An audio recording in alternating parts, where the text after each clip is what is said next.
Il y a eu une révolution industrielle au début, à la fin du 19e siècle, au début du 20e siècle. Là, on est dans une révolution industrielle où effectivement le numérique, l'intelligence artificielle permettent de réinventer des processus, la robotique bien sûr, de réinventer des processus industriels qui sont indispensables à ce nouvel élan qu'on veut donner à la France. Bonjour Audrey Bourdier. Bonjour Lucas, bonjour à tous. Invité Radio Mont-Blanc ce matin, Bruno Bonnel, secrétaire général pour l'investissement chargé de France 2030. Exactement, bonjour Bruno Bonnel. Bonjour. France 2030, 54 milliards d'euros pour réinventer l'industrie française. Alors bon anniversaire, ça fait 2 ans pile que vous êtes à la tête de ce programme. Vous avez été nommé en janvier 2022. 2 ans après, on en est où ? On en est que sur les 54 milliards, on a engagé 30 milliards.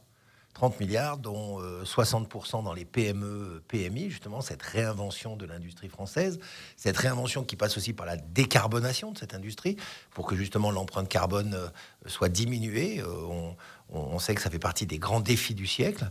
C'est également dans des domaines très variés qui vont du spatial à l'automobile électrique, en passant par les lanceurs de fusées, la robotique. Donc véritablement une dynamique globale sur tout notre territoire qui aujourd'hui est en train de naître. On est en train de relever le défi de la réindustrialisation de la France. Alors concrètement, l'objectif de 2030, c'est générer une hausse du PIB de 40 à 80 milliards d'euros, créer 300 000 à 600 000 emplois.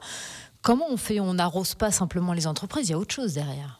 En fait, on les encourage à travers des objets, ce qu'on appelle les objets. Par exemple, fabriquer 2 millions de véhicules électriques en France, ça concerne très directement, par exemple, la vallée de l'Arve. On les encourage à faire des innovations, à inventer des process, à inventer des produits, à justement relever des défis, de dire, mais finalement, il y a eu une révolution industrielle au début, à la fin du 19e siècle, au début du 20e siècle. Là, on est dans une révolution industrielle où effectivement, le numérique, l'intelligence artificielle permettent de réinventer des processus, la robotique bien sûr, de réinventer des processus industriels qui sont indispensables à ce nouvel élan qu'on veut donner à la France. Alors Bruno Bonnel, si vous êtes notre invité ce matin sur Radio Mont-Blanc, c'est que juste après cette interview, vous allez faire une tournée des entreprises de Haute-Savoie. Vous allez commencer par la vallée de l'Arve, à Thiers, Savoie internationale. Vous irez ensuite dans les Aravis pour le groupe Fournier. Qu'êtes-vous venu faire ? Je suis venu d'abord envoyer ce message que le gouvernement, avec ses moyens de France 2030, soutient l'industrie et notamment des risques. Alors, il y a déjà un certain nombre de bénéficiaires qui ont été lauréats, parce que France 2030, c'est pas juste un guichet, c'est un concours d'excellence. C'est pas France Relance, c'est complètement différent. Complètement différent. France Relance, c'était quelque chose qui permettait justement aux entreprises de un petit peu se remettre après la grave crise. C'est le matin, c'est compliqué, du Covid. Là, c'est vraiment pour dire, vous avez des projets d'excellence, vous avez des innovations d'excellence, il faut les soutenir.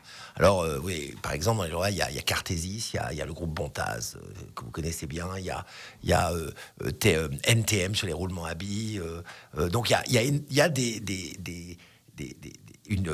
je pense aussi à l'INALP sur le bois, par exemple.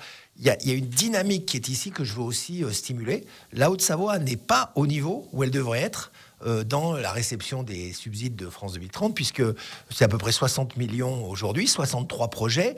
Mais vous êtes tellement dynamique en industrie, je suis aussi venu dire... réveillons-nous, plus de projets, plus de dynamique. J'allais venir, la Haute-Savoie fait partie d'un des territoires français les plus industrialisés.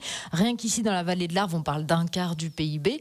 Est-ce que, dans ce sens-là, la Haute-Savoie a un rôle particulier à jouer dans ce renouveau de l'industrie ? Mais clairement, parce que tout ce savoir-faire qui effectivement est mis à mal aujourd'hui par cette transformation industrielle, on le sait bien, entre la crise de l'énergie, le prix des matières premières, la révolution justement de l'automobile, il y a des difficultés objectives. Moi, je m'intéresse pas, en tout cas, c'est pas que je ne m'intéresse pas, ma mission n'est pas de financer ce qui ne va pas dans le court terme. La mission est de donner de la dynamique de long terme. Et on voit bien que ces entreprises, j'en ai cité un certain nombre, sont déjà dans le 21e siècle, voire le 22e, en proposant des innovations. Donc c'est ce défi à relever, qui est exactement le même défi que la vallée et le territoire de Haute-Savoie ont relevé au moment de la révolution industrielle, il faut se relever les manches et allons-y. Et sur le côté courage, je crois que vous n'êtes pas les derniers. Alors le renouveau de l'industrie, on parle innovation, on parle hydrogène, on parle intelligence artificielle, on parle aussi transmission aux nouvelles générations, c'est un point clé. On le sait, l'industrie malheureusement pâtit d'une mauvaise image, n'arrive pas à attirer des nouveaux talents. Est-ce que ce volet fait partie de France 2030 ? Oui, il en fait partie parce que vous avez raison, on a une espèce de nostalgie en France où on pense que l'industrie c'est Zola, on pense que l'agriculture c'est Peggy et on pense que l'école c'est Ferry. En gros, on a les deux pieds dans le 19e siècle pour rêver le 21e siècle. Il faut casser ces codes. Et pour ça, on a Compétences et métiers d'avenir, qui est un programme de 2 milliards d'euros pour soutenir à la fois l'attractivité des métiers de l'industrie, mais également mettre des places de formation en place. Donc on a déjà engagé 800 millions sur ces 2 milliards, on a près de 50 000 nouvelles places dans l'hydrogène, dans le nucléaire, dans les nouveaux matériaux, dans la nouvelle agriculture qui ont été ouvertes pour que justement des jeunes ou des moins jeunes qui peuvent se requalifier viennent profiter de ces nouvelles formations et trouver des jobs du 21e siècle et pas avoir cette caricature d'avant. Ça, c'est vraiment très très important puisqu'on voit bien qu'il y a un besoin très fort de nouveaux emplois et il faut les qualifier et c'est le boulot avec CEMA, avec Compétences et métiers d'avenir. Alors à Radio Mont-Blanc aussi, on sait que cette problématique est primordiale. Nous avons décidé de prendre ce sujet à bras-le-corps grâce à notre programme Top Fab. On vous en parle régulièrement sur notre antenne avec des grandes entreprises de la région, Bontaz, Pfeiffer et Nicomatic.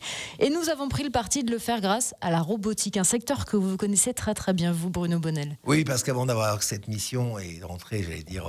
on ne dit plus dans les ordres, mais en politique.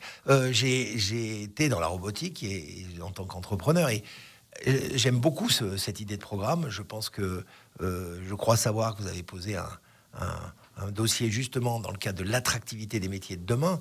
C'est clair qu'on va le regarder avec beaucoup d'attention parce que c'est une très bonne manière, ce côté top chef de l'industrie, d'attirer des jeunes vers ces métiers et de leur montrer justement que ces défis, ils peuvent les relever presque d'une façon individuelle. Donc ça, je crois que vous avez là vraiment quelque chose qui a de la valeur et j'espère que ça va bien marcher. Donc on va probablement chercher à vous donner le meilleur coup de main possible. C'est gentil. Bruno Bonnel, vous le disiez, les industriels de Haute-Savoie, ils n'osent pas demander... Ils n'osent pas aller vers France 2030. Est-ce que c'est une peur ou est-ce que c'est aussi un état d'esprit à changer un peu ? Non, je ne pense pas que ça soit une peur. Je pense d'abord qu'il y a une notion d'information. On a souvent l'impression que le gouvernement soutient les grandes entreprises. Ce n'est pas vrai. 60% de France 2030, je le répète, ce sont des PME, des ETI, des petites structures. Ce sont aussi des consortia, c'est-à-dire des gens qui s'associent entre des centres de recherche et des PME, entre différentes entreprises, etc. Donc là, il faut vraiment avoir ce courage. C'est comme le loto, France 2030. Si vous ne tentez pas votre chance, vous êtes sûr de ne pas gagner. Par contre, il y a un devoir d'excellence et c'est véritablement accepter aussi l'idée qu'on n'est pas encore au niveau, qu'on peut passer en deuxième semaine. Et d'ailleurs, on n'hésite pas à dire aux gens, si vous n'êtes pas pris à une première relève, revenez une deuxième fois, affinez votre projet. Il faut avoir véritablement cette volonté. Et le rôle là-dedans, c'est le dérisquage. Donc, qu'est-ce qu'on va financer ? On va financer ce qu'ils n'arrivent pas à financer généralement. Donc, par exemple, on ne finance pas de bâtiments, parce que ça, normalement, ça se finance avec une banque, mais on va financer un nouveau process, une nouvelle idée, un nouveau produit. Donc, véritablement, toujours de dire l'innovation comme solution aux défis de demain et comme finalement aussi solution aux entreprises pour qu'elles continuent de croître. Bruno Bonnel, secrétaire général pour l'investissement à la tête du programme France 2030.